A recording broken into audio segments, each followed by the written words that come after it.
what does TOTS stand for? Trash on Trash Studios?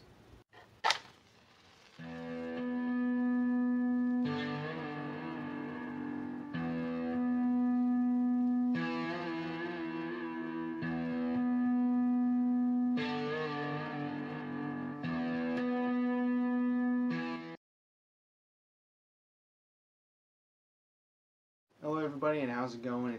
It's me, over here at Mr. Grimm's place.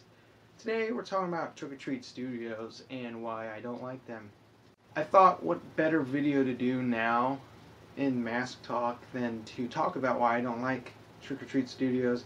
You know, a lot of people think it's because I don't like the Halloween 18 mask. It's not even in the realm of why I don't like them. So in today's video I'm going to talk about a few things that I personally think is wrong with Trick or Treat Studios and the way they run their business, and why people pretend that they have actual quality products when in fact they have none. So buckle up, Trick or Treat Studio fanboys, because we're going to rip apart TOTS today on Mask Talk. So here's an issue that a lot of people have with Trick or Treat Studios, is that they falsely advertise their masks on their website. It's a perfect, pristine mask, perfectly photographed and edited. It looks great. This mask is usually done by Justin Mabry. It's sculpted, pulled, and painted by him. And they take a nice picture of it, put it on the website, and then that's what you guys see. And you think that's what you're gonna get, but it's not. Just look, dude, it's bad, okay? And you know, on top of that, I'm almost positive that's illegal. I don't know how they get around that. This is an issue Scott Kennard brought up in a video of why he didn't like TOTS, and you know, that's cool. I'm not going to cover that anymore. It's time to move on to the next point.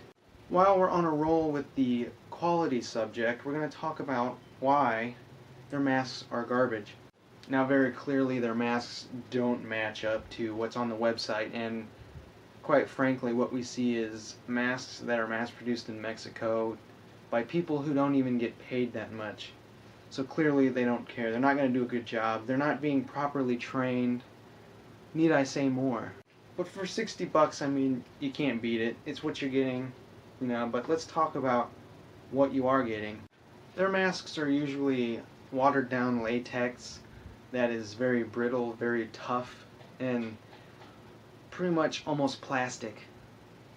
Their paint jobs usually aren't correct compared to the website photos, or what they should be anyway. You know, the H2 lunatic, I almost said lunatic, the H2 mask, this one, as you see, it's a little pale on the neck all the way around.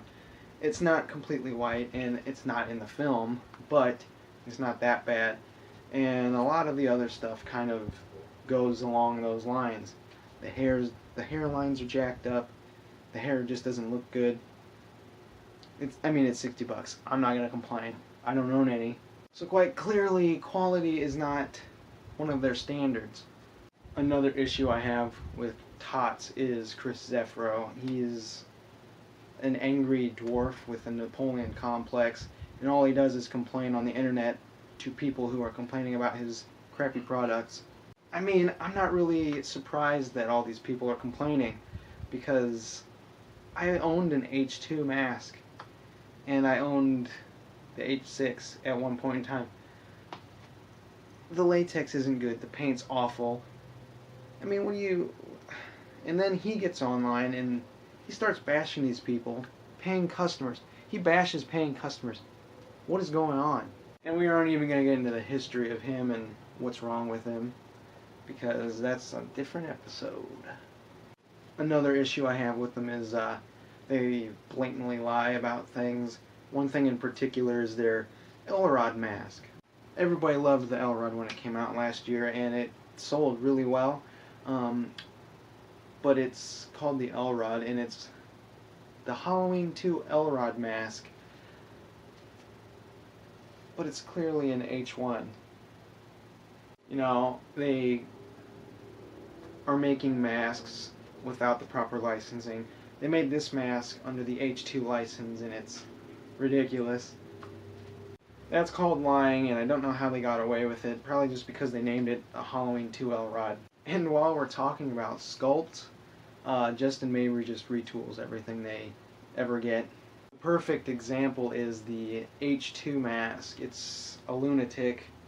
I don't know who sculpts it. I think he sculpted the lunatic, but it's just a retool of that. And pretty much all of their Halloween line are retools, except for the Dawn Post H3 trio. You know, this it's not really anything nobody knows at this point. I mean, that's what they do. That's how they do it. Justin Mabry and Chris Zeffro both are just lying hacks. And actually, you know, it's kind of funny. Justin Mabry started as a indie mask guy and sold out, which I'm not gonna get mad at him. I understand why he wanted to join TOTS, but he pretty much got a big head. And, you know, he just kind of looks like a tool now because none of their masks are coming out very well done. So, you know, whatever. At the end of the day, it's just a $60 mask, and it's a company that mass produces cheap masks, and I just don't care. You can like them. I don't. But I do collect mass-produced masks. Rubies. Freaking Fantastic Faces. Fun World. You know, we got Zagon Studios. They're, okay, these guys are a lot like TOTS, okay? Except these are 100% made in America, and the paint job is perfect. And, you know, I got some handmade crap that came off of mass-produced masks. So, you know, I personally have no issues whatsoever with that. And my last and final point to make all the TOTS fanboys angry is the H18 mask. Chris Zeffro himself said they are the first company to ever do this, to ever take a movie mold and make it into a mass-produced mask for everybody to enjoy. This is pretty obvious lie for anybody who collects masks. Cinema Secrets did this with the H6 mask, actually, and that's a very well sought after mask, which is funny enough. Trick or Treat Studios bought that mold from Cinema Secrets. So basically, Chris Zeffro lies twice. He's the first company to do it, and this is the first time they're doing it. Both are false because they clearly have bought the one from Cinema Secrets, and then they retooled that and did it again. So there's the first lie, and then saying that they're the first ones to do it. Cinema Secrets did it first. That was confusing, but are you keeping track?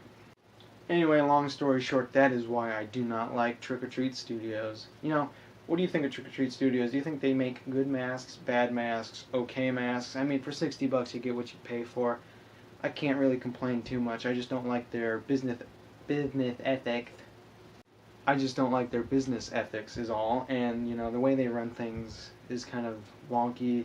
You know, because they have the H18 license, they tell people, you can't make that mask. You can't do anything even close to it. Give me a break. These indie mask makers are not taking any money from you. You're a company that mass produces them. Here's your audience, okay? And here's the indie mask audience. Completely separate. These people aren't buying from you. They're not. These people buy from you. You're not losing any business whatsoever. So, as always, remember to like, comment, and please, for the love of God, subscribe.